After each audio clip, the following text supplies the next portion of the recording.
This is Right to Life Radio. And now, here's your host, John DeRoe. Well, producer Colton has outdone himself with surprise Christmas intro bumper music. This is Right to Life Radio. Thank you all so much for joining. Joining me in studio, as always, a somewhat relaxed post-Right to Life Christmas auction edition of Right to Life Radio. Joining me, as always, the CEO of California Family Counselor, Mr. Jonathan Keller. Great to be here, John. Thanks for having me, as always. Great auction, by the way, last week. Yeah, thank you. Thank you. I threw it myself. It was it was entirely me. Yes. No, our Right to Life Christmas auction, as always, a massive, enormous event, raised a ton of money for Right to Life, and we're so very proud and grateful to all of our sponsors who made it happen, and everyone who bought tickets, and everyone who volunteered, and everyone who contributed and bought items and stuff. So thank you to all of you. I am getting over a slight cold myself, so if it sounds like I'm going through puberty on the radio here, just bear with me, everyone. Now, Jonathan, I think the big news this week locally is that Representative, and this is big news for local politics, but I think it's also a big deal for the pro-life issue, even nationally, because he represented part of a very small Republican majority in the House of Representatives, and his departure is going to make things a lot more difficult for Republicans in the House of Representatives to pass, promote, protect different pro-life priorities. Kevin McCarthy, my member of the House of Representatives, announced this week that he is going to leave the House of Representatives. He is going to resign his office at the end of December. He's not staying out the rest of his term, and a lot of times when people decide they're not going to run for office anymore, they'll ride out their term until it's done, and just say, I'm not running for re-election. But no, McCarthy took this a step further, said he's done. He's done effective, I guess, January 1 of 2025. So or 2024, excuse me. So he's done effective, December 31st of 2023 is going to be his last day in office. Now, this is a big deal. As they would say in the parlance of Mad Men gifts, not great, Bob. Not great, Bob. Yeah. A show that I'm proud to say I have never watched a single episode of Mad Men. I've seen a couple episodes here and there, but yeah, not Holly. My wife Holly watched, as opposed to other Hollies that I talk about. I talk about random things about my wife Holly. Holly watched like one or two episodes, and she was like, "I hate everyone on the show. This is why do I watch this? It makes me feel miserable." So anyway. Kind of a scummy people. Yeah, exactly. I will say just on the one thing, John.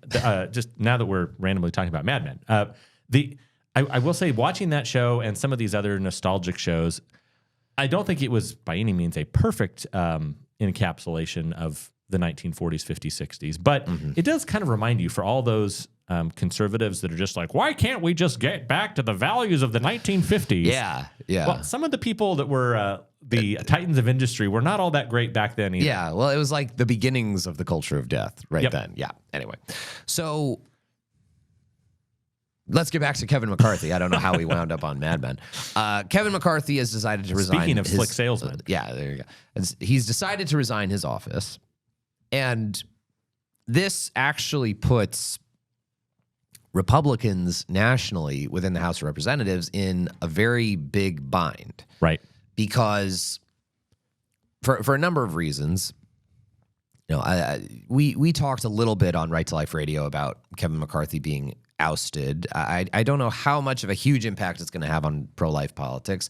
I think you and I were both in agreement that we really like the new Speaker of the House, Mike Johnson, and we know he's super duper pro-life, and been solid on a lot of our key issues. And he used to work for ADF, which is our law firm that's represented us at Right to Life and is affiliated with Jonathan's organization. So we really like Mike Johnson, but McCarthy had done, I think, a pretty decent job as Speaker, at least from as far as the abortion issue is concerned. And the thing is, Republicans have a very narrow majority in the House of Representatives. And it's a really important majority for abortion politics. So in so many different budget negotiations, having one of the three decision points. So the three decision points for any budgetary bill would be the House, the Senate, and the White House. Anything that gets passed would you'd have to have all three agree. So with Republicans having one of those three decision points, it gives them leverage in negotiations. Not all the leverage, some leverage. Not as much as if they had the House and the Senate. Not as much as if they had House, Senate, and the White House, which then you wouldn't have to negotiate at all. But they have some leverage. And with that leverage, they can do things like insist on Hyde Amendment protections in various kinds of federal spending bills. And the Hyde Amendment is this rider that gets attached to spending bills every year that prevents federal dollars from directly funding abortion. That's one of the really key things that having a House majority of Republicans helps guarantee, is that there won't be further federal funding for abortion in, say, the federal Medicaid program or things like that. And I have to say, John, on that note,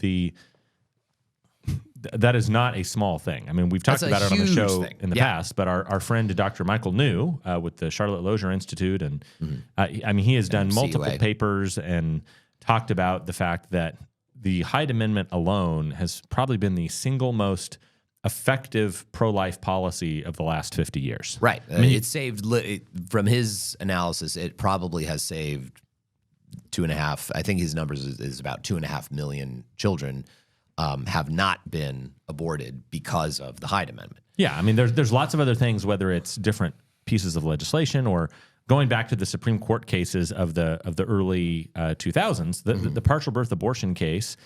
That was good. Yeah, it was good that we outlawed partial birth abortion, but realistically, we were talking about very, very few actual abortions being impacted. And in this case, you're talking about something that on a regular, continual basis is regularly saving children's lives. And John, I also want to say it's something that is not an automatic guarantee. Just because you have a bare majority, a one-seat majority of the Republican legislators, that doesn't mean it's automatically going to happen. There are some Republicans who are squishy, so it helps to have some Duarte, John Duarte. It's good to have some padding, some margin, for there to actually be a chance that this is going to pass. And you losing someone like McCarthy, I mean, I realize that you can argue and say, oh, he was a rhino, or he was a squish on this or that or the other. All right, people who keep throwing around the word rhino, they really need to chill out. Okay, like the term rhino was invented for guys like Lincoln Chafee. Yes. And who was the guy from Vermont who switched parties? Jim Jeffords. Jim Jeffords, yeah. These were guys who voted with the Democrats on like pretty much everything. They were pro-choice. They were like liberal on almost every single issue. And they caucused with Republicans. I don't know why, because their grandfathers were Republicans and they met at a country club or something. Like that. And you could argue those someone like guys who were aligned with the Democrats on almost everything they voted on. And those were rhinos. And you could argue that like Arnold Schwarzenegger was probably a rhino. Yeah. But he was pro-choice. He was pro-gay marriage. He was pro all the horrible stuff with redistricting, nonpartisan redistricting. The top two primary. Kevin McCarthy was aligned with, I don't know. He thought the exact same things Sean Hannity thought on literally on essentially every single issue. So the idea of he was endorsed for election as speaker by President Trump. Exactly. Yeah. So anyway, regardless, people feel like people throw the word rhino around like the term has been cheapened by how often the boy who cried rhino is basically what's happened. Right. So at any rate, with McCarthy leaving, it gives this very, very narrow Republican, very, very narrow pro-life majority. And as we talked about a couple of shows ago, Jonathan, there's this group as I'm again going through puberty on the radio. Sorry, everyone. Getting over a cold here. There's this group of about 8 Republican members of the House, led by none other than local, Coalinga area Republican John Duarte, Madera area Coalinga. Am I saying his name? I think it's Duarte. Yeah. Well, is it John Duarte or? Yeah. It's I feel like I'm getting his. Yeah, John Duarte. John That's Duarte. right. That's right. John Duarte and about 7 or 8 other Republicans have been killing various kinds of pro-life initiatives that are in other federal spending bills in ways that I find just incredibly frustrating. And it's not just that I find them frustrating. It's bad. It's bad. Objectively, it's objectively bad. So, you know, on the one hand, if anyone has a right to have some sour grapes and want to tell everyone to, you know, go take a long walk off a short pier, you could kind of understand Kevin McCarthy feeling, you know, rightly upset. You know, here he is. He's been a good soldier. He's like the best Republican fundraiser out of every Republican in the House. He's the single biggest fundraiser for Republicans. He worked his tail off fundraising for everybody. And, you know, had been working and working, played the good soldier, let Paul Ryan become speaker ahead of him when it was kind of his turn, finally gets the speaker's gavel. And then Matt Gaetz and about 7 other Republicans sort of lead this revolt, kick him out for something that Mike Johnson kind of did the exact same thing just a few months later with a continuing resolution to keep the government open. So I can understand McCarthy having sour grapes about all this. But here's the thing. He's really kind of screwed the Republicans on his way out. He's shivving them on the way out the door. Yeah, I mean, it's a big middle finger. And, you know, because also it's not just that he's leaving. It's leaving right at the end of December. Yep. When there isn't enough time to schedule a special election to replace him. So basically, his seat is just going to be vacant. So I will not have a representative in the House of Representatives for this whole next year. His seat's just going to be vacant until the new Congress is sworn in on January 3rd of 2025. So Republicans are just down a seat for the entire duration of 2024. And so, you know, yes, we're going to see a ton of local politicians trying to run for this seat. I don't know this for a fact, but you know, I have ideas of who's all going to try and run. It's going to be an absolute mad dash. This is a very safe Republican seat. So if the Republican primary process is going to be an absolute madhouse, I believe. Because everyone realizes, you know, if I get elected to this seat and I'm the incumbent, I'm here for 20. I'm here for. I mean, literally, Devin Nunes took over his seat here in the Central Valley in 2002, and he stayed in Congress until I think it was 2020. I think it was at least 2020. He left. I think he won in 2020, and then I think he left to run Trump's Truth Social platform, which was either in 2020 or I think 2021. Yeah, well, I think Nunes won his 2020 election, right? And then he stepped down, and then redistricting. But he was there for 18 years, and he virtually never, I think, really had a very competitive primary. No. So I mean, these seats. Oh, he never had a competitive primary. I think he only had one kind of competitive race, the whole time against Andrew Jans that one year, in 2018. Yeah. But normally it is something that you've got these seats here because of. We talked, John. We joked about the nonpartisan redistricting thing. Yeah, the incredibly hyper-partisan, allegedly nonpartisan redistricting process that we have in California. Even with that being the case, a lot of these Republican seats end up being incredibly lopsided. You have lopsided Democrat seats. Yeah, well, they squish as many Republicans as they can into one district so that all the other districts can be, Democrat leaning or competitive. So, all right. So that's kind of the state of affairs. When we return, we'll talk more about this, maybe the domino effect this could have in local politics and other issues. That is next on Right to Life Radio, a production, as always, of Right to Life of Central California, rtlcc.org. Back with Right to Life Radio, we're talking about the abrupt resignation of Congressman Kevin McCarthy.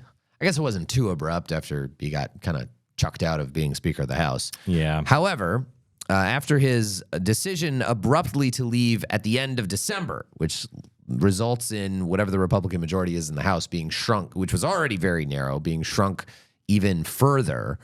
It leads to a story that I think is going to be directly impacted by McCarthy's decision to leave.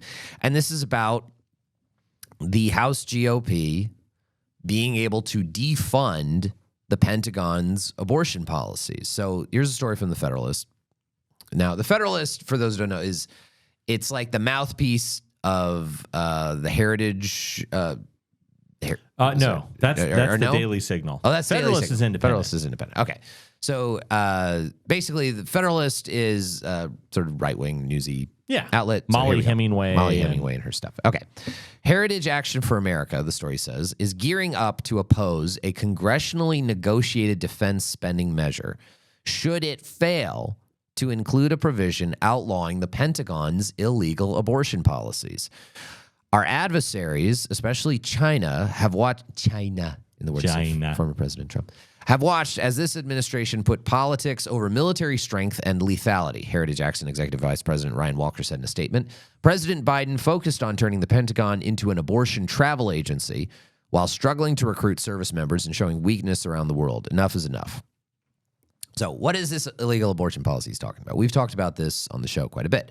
Earlier this year, the Defense Department launched a new policy that uses U.S. taxpayer dollars to pay for service members' travel expenses to get abortions, constituting a violation of the Hyde Amendment. In response to this unlawful guidance, Senator Tommy Tuberville began using his position on the Senate Armed Services Committee to slow walk votes on President Biden's military nominees. Rather than allow the committee to confirm a large number of military nominations en masse, the Alabama senator's protest forces the body to vote on each nomination one at a time.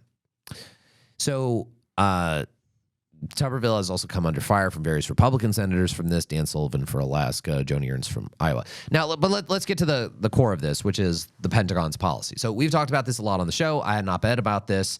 Kevin McCarthy took heat for this very thing in the pages of the Fresno Bee. Something that I actually defended him for in an op-ed that I wrote in the Bee. Basically, the Fresno Bee had an editorial slamming McCarthy because Republicans in the House passed a military funding bill that cut out a bunch of funding for various kinds of DEI, diversity, equity, inclusion policies, and cut out abortion funding, cut out funding for this specific abortion policy. So shortly after President Biden got elected, shortly after Roe v. Wade got overturned. That was really the catalyst of it. So after Roe v. Wade gets overturned, a bunch of states outlawed abortion. Texas, a whole bunch of states passed laws to limit abortion. And there are a bunch of military bases in those states that have outlawed abortion. Texas has a lot of military bases. Georgia has military bases, et cetera. So what the Pentagon just decided to do, the Secretary of Defense Lloyd Austin just decided, made an executive action just to say, okay, well, if a service member lives in a state where abortion is restricted, we will pay travel expenses, give them additional leave in order for them to fly out of state to go get an abortion. This is, now, a lot of people have contended that this is illegal, that this violates the Hyde Amendment. The Hyde Amendment prevents federal dollars from funding abortion. Now, the argument has been, well, it's not directly funding abortion. It's just funding all of the costs associated with it, like, to fly, et cetera. So, just on a vacation to California. We're just paying for and I will note, as, my brother's in the Army and had, this process he had to go through. My dad got very sick back in March, and my brother had to go through this whole leave process in order to get from, he was stationed abroad at the time and had to get emergency leave permission. It's not like, you don't get extra leave just for the heck of it. Just for the heck of it. You don't get extra leave because, like, say a family member dies. But here's the military saying, oh, yes, we'll give you extra leave. We'll fly you out so that you can go get an abortion. And it just seems it's complete It's complete nonsense. Now, pro-lifers have some leverage in this whole thing. They have some leverage. They have one of the three decision points. As I said before, when it comes to pro-life issues and pro-life issues in the federal budget and how that's negotiated at the federal level, Republicans have one of the three decision points. There's the House, the Senate, and the White House. All three have to agree to something. So they have some leverage. They don't have all the leverage, but they have some. And spending bills have to originate in the House. So I think it's really important for the House to push for, we're not going to fund travel expenses for people to go get abortions. We need to return to the status quo that we had before, that the military doesn't pay for this kind of thing. Yep. And that we respect the Hyde Amendment. And honestly, losing Kevin McCarthy from the House makes that harder. much tougher. Yep. It makes it, and you know, as the Republicans only had, I think it was 218 to 210 was the divide in the House of Representatives. It was 221 to 213 was the last that I 221 saw. to 213. But it's weird how they do the counting and like because there's some people also are independents who caucus with. And also there's one guy who just announced out of Ohio that he is going to be stepping down to go become a president of like a state university. Yeah, a Republican member of the House. And then there's another Republican just announced he has prostate cancer. Yeah. So I mean, and people need to remember last year. I think it was last year. It was either 2022 or 2021. There was a congresswoman from Indiana, Jackie Walorski, who died. Yeah. She literally was driving in. She was healthy. My former. She represented Notre Dame. Oh, I met her several times. Strong pro-life lady, like amazing grandma. Yeah. I mean, just sweet. She was awesome. Sweet gal from everything I'd ever heard. Yeah. She was riding with like three of her staff members. Well, and let's also not forget George Santos. Yep. Just got booted. Who just got kicked out of the House of Representatives. Yep. So the Republican majority has gotten vanishingly small very quickly. Right. And if so, you know, McCarthy choosing just to leave and leave his seat vacant for a whole year. That's the thing, John. Is such a blow. I mean, it really kind of is sucky. I gotta say. I don't necessarily begrudge him the fact that he's like, look, I'm out of here. You guys are clowns and jokers, and I'm frustrated. You ousted me. And if he says, you know, I'm going to serve out the rest of my term and I'm not running again. Sure. More power to him. I don't mind. But he has put... Or John, if he would have resigned right after he was kicked out, if he would have said, "Look, I'm done," with enough time for us to have a special election to replace him. But literally, he didn't do that. He did it in the most destructive way he possibly could. And that's as I understand it. Now, listen, if some of our listeners are astute and you understand like super secret double secret probation ways that someone can apparently run for the seat, then let us know. But as I understand it, because the filing deadline is December 8th. Yeah. If he would have retired prior to December 8th, Newsom would have been obligated to call a special election. Yeah. Now it's up to his discretion. He can if he wants to. He's going to decide. Why would he throw the Republicans a lifeline? Why would he give Republicans another seat? So, all right. When we return, we're going to discuss the issue of in vitro fertilization. All this stuff has been hotly debated online, so we're going to talk about some of these ongoing issues. That is next on Right to Life Radio, discussing IVF, reproductive technology, surrogacy, all kinds of interesting topics. Back with Right to Life Radio. Thank you all so much for listening. All right, Jonathan, there's been a whole bunch of discussion online on this topic, and Twitter is not the real world, but I think this is a topic of ongoing interest. And as you know, we like occasionally to do these kinds of evergreen segments that aren't necessarily tied to the news cycle. Some of this has been prompted by online libertarian troll Richard Hanania, who is he has some kind of like research think tank writing position thing that Elon Musk, I think, is funding for some stupid reason. And I just knew he was like a Twitter guy. And initially I thought he was like a decent, conservative keyboard warrior. Yeah. Until recently. Yeah. Well, he was always and then there was a story that came out that he had a youthful fling with eugenics ideology, which, who amongst us? Yeah. That would be very few people amongst us that ever thought eugenics was a good idea.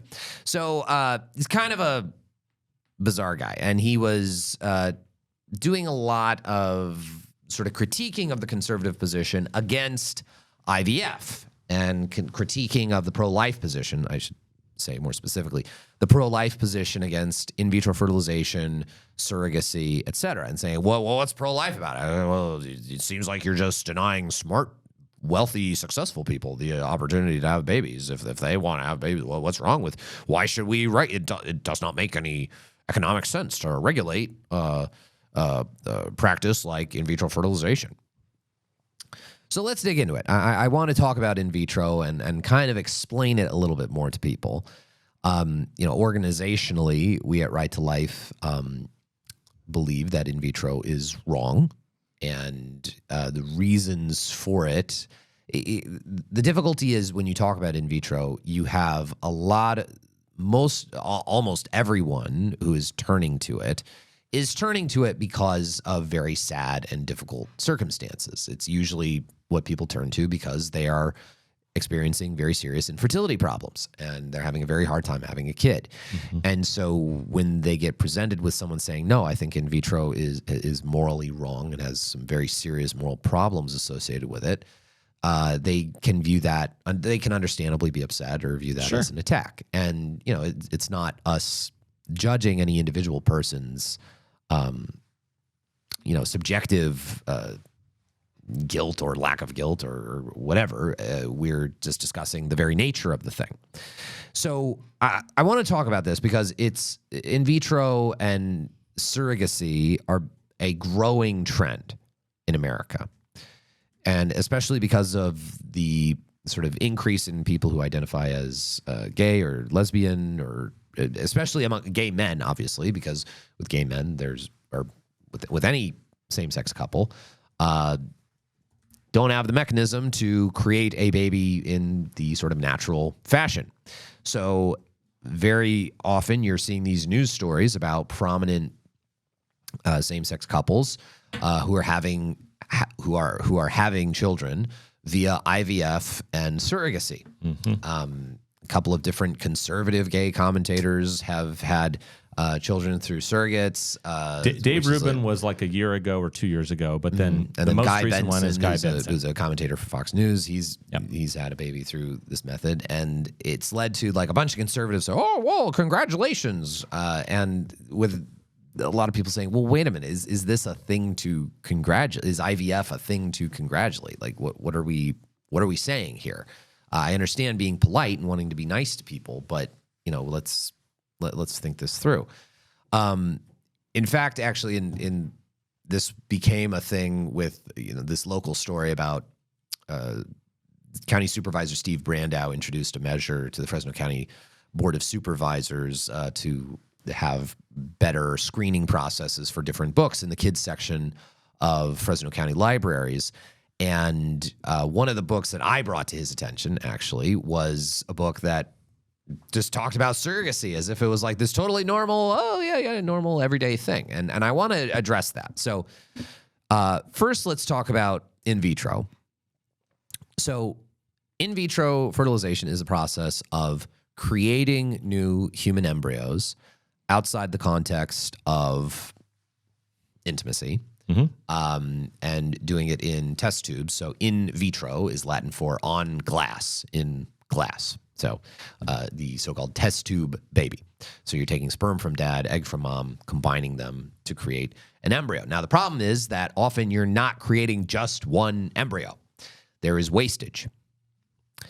Now, when you're talking about, a shipment of Toshiba televisions and there's wastage, that's, sure. That's one thing. Don't want to break nice Toshiba televisions. Sure. Talking about produce, we have lots of agricultural people here in the Central Valley. Look, you ship two tons of oranges. Some percentage of those oranges are gonna go bad. Can't get to the grocery store. That's all right. But when you're talking about human beings, you got to be a little more careful. Wastage is not good. So basically, the in vitro process almost necessarily involves creating more human embryos than can ever possibly come to term, than can ever possibly survive. And this leads to the horrible moral situation of these new embryos either being destroyed or being thrown into freezers for indefinite periods of time. I don't know how many there are, Jonathan, like hundreds of thousands. I've heard it's millions. like 500,000 roughly. Yeah, of human beings in this country who are just living in freezers, sort of indefinitely, and it's kind of a moral horror. I think it's right out of a science fiction novel. So I think in vitro has this serious moral problem of you're creating human lives knowing that they can't all survive.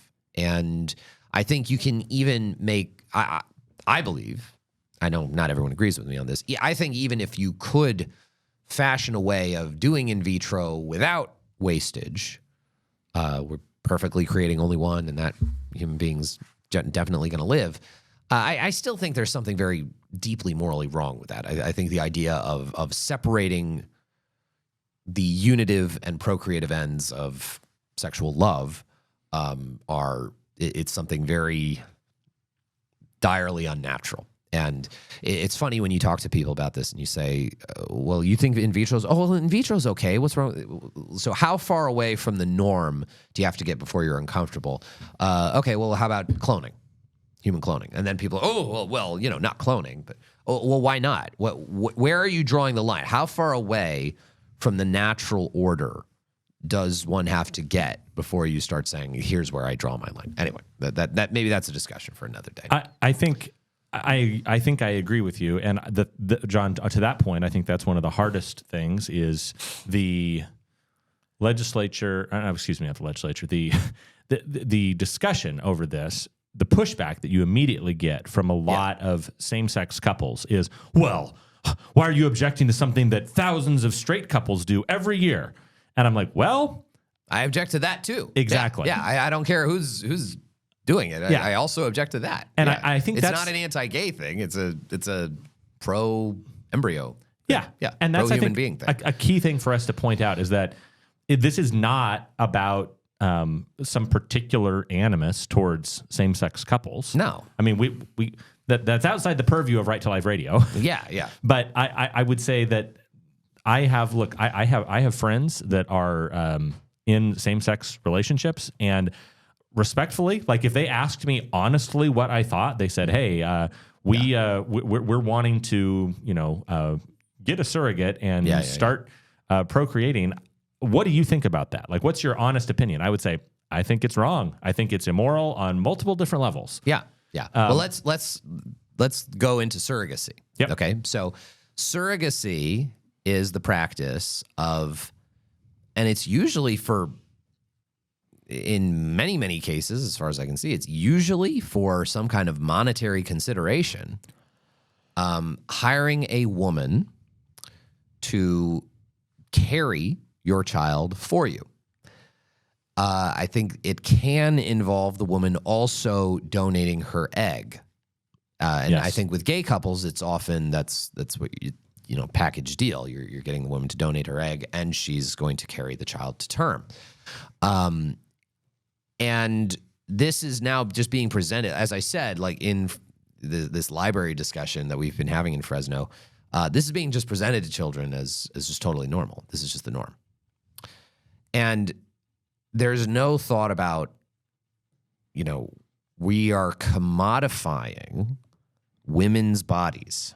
That's what's happening here. We are commodifying a woman's body, making it subject to the whims of supply and demand and of the market. And of course, the egg and womb of the most attractive woman at Harvard University is going to go for more money than someone who's not at Harvard University and who isn't a supermodel. Okay. And it's that kind of gross commodification that I think is really bad. And frankly, like any other way of selling your body, can lead to very perverse economic incentives. Like, why do we regulate prostitution? Well, because it's almost inherent that if you are selling your body, that you are probably in a desperate financial situation where you are very much subject to abuse. Why don't we let people sell their kidneys? That you can donate your kidney, but selling your kidney, the government starts getting involved. Why? Because again, to protect people who are in vulnerable positions from doing something desperate that's going to really seriously harm them. So surrogacy is this real wild, wild west. Now, when we return, we'll talk a little bit more about this issue. We'll also talk about the rise in discussion online of dinks, double income, no kids, and this sort of anti-child mindset. That is next on Right to Life Radio. All right, Jonathan, I saw this. We're back with Right to Life Radio, by the way. Thank you all so much for listening, and Merry Christmas to you and yours. If you want to support our work at Right to Life of Central California, you can go to rtlcc.org, or you can go to obria365.org, and at either of those sites, you can contribute to the work of Right to Life or of the Obria Medical Clinics of Central California. So thank you all so much for supporting our work. And John, I will also tell you this, that I think that if we really want to put producer Colton to the test, I think we need to get like some clips or drops for intros and outros of Home Alone or Home Alone 2. Oh, okay. Merry Christmas, you filthy animal. Merry Christmas, you filthy animal. All right, that's just what I'm asking for one of these shows between now and December 25th. We'll see what we can do. He's a producer to the stars. We'll see. That's right. See if this will test his skills. All right. As we close out the show, I want to just talk about some really annoying things online. Now, there's no end to annoying people on the internet. If you just want to do a show on that, I mean, this show could be 5 hours long. But there's this particularly annoying trend that seems to have started. Brand new. Of just the last couple days. Just the last week or so here that I've noticed of dinks, double income, no kids, who these couples who go online to brag about their dink lifestyle and about how much preferable it is to having a kid. Talking about how, hey, we have sex 3 times a week. We have, we sleep as late as we want. The funniest one on that, though, John, was they were walking. They says, we can go to Florida whenever we want. And it was like, that's your, that's the big thing. That's a flex, man. Oh, man. Oh, wow. Florida. Nothing I like more than having to take 4 showers a day. We're planning our next European vacation. Yep, we're dinks. Yeah, we're dinks. And dink, again, stands for... double income, no kids. And my favorite, John, I prefer your family and my family, who are silks. Silks, in your case. Single income, lots of kids. Single income, lots of kids. Yeah. The other acronym that Jonathan mentioned before the show was DINKWAD, which is double income with a dog. Double income, no kids with a dog. Double income, no kids with a dog. Yes. Yeah. Which is an appropriate descriptor, I think, for people who. And that's very much something appreciated by. Look, I know many of you out there have dogs, like dogs. I don't want to anger the dog owning community. You're a powerful lobby out there. So, no, I don't object to you liking a dog. Now, to get to all of this, to actually cut to the core of this, look, I am not going around judging people who are walking around who don't have children. Because frankly, you just do not know. You do not know the circumstance of any individual person. I learned about actually a friend who'd been struggling for years with infertility issues in her marriage, who just learned at age 40 that she's going to have a baby, and I was so happy for her. Yeah. So you cannot be walking around judging people like that. Yes. But when people very publicly sort of belittle brag about stuff to try to almost belittle other people for being so stupid as to have children. Not just talking about the good stuff they do, but all the miserable stuff that married parents have to go through. Right. As if like they're so much better. Anyway, it just annoyed me, and that's, shut up. Go take a long walk off a short beer. That'll do it for Right to Life Radio. Our kids will take care of us when we're old. That'll do it for Right to Life Radio. We'll see you guys later on Power Talk.